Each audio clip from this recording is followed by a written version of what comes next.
Endi hujjatlarni elektron tarzda imzolash mumkin. Bu imkoniyatni sizga WebImzo.uz taqdim etadi. WebImzo.uz o'zi bu nima? Bu yuridik yoki jismoniy shaxslarga imzolash uchun kelgan hujjatlarni yaxlit oynada ko'rish, holatini kuzatish hamda qulay shaklda imzolash imkonini beruvchi platforma. Bu platformadan foydalanish quyidagi bosqichlardan iborat. Tizimga kirishni bosgandan so'ng, tizimga kirish 3 xil tartibda bo'ladi va siz o'zingizga qulay bo'lgan usuldan foydalanishingiz mumkin. Birinchi usul e-imzo Mobile orqali tugmani bosing. QR kodni Mobile e-imzodan imzolash orqali skaner qiling.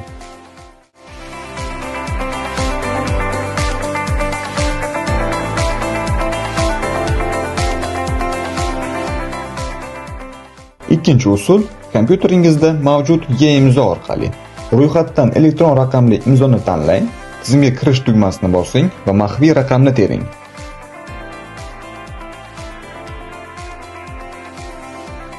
Va uchinchi usul telefon raqam va parol orqali.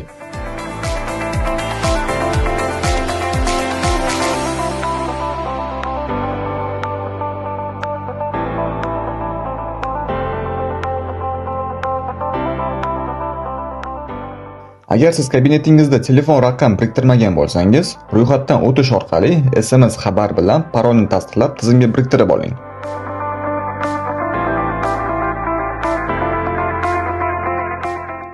Bu tizimdan yuridik hamda jismoniy shaxslar foydalanishlari mumkin.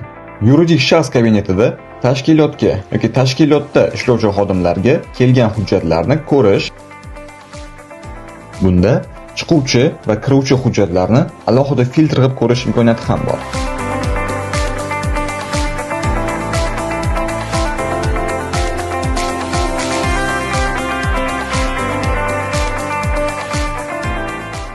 Bu yerda umumiy sozlamalar mavjud bo'lib, sozlamalar ichida siz o'zingizga tegishli e-imzolarni tanlab, parolni o'zgartirishingiz mumkin.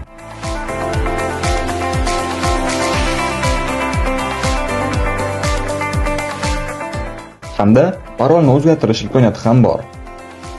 Bu yerda birinchi eski parol kiritilib, so'ngra yangi parol tasdiqlanadi.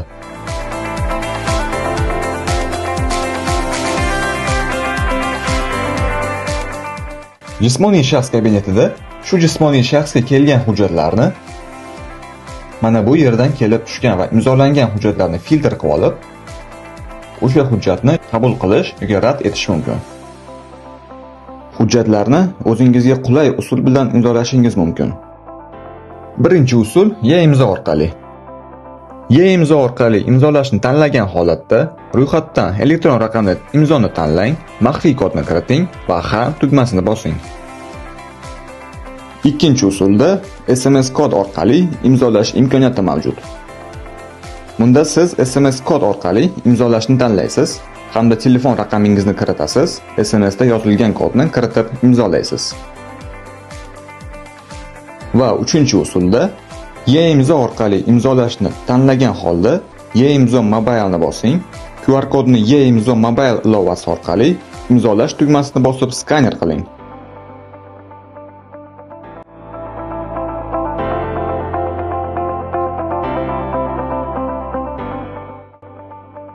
Webase mukammal yechimlar.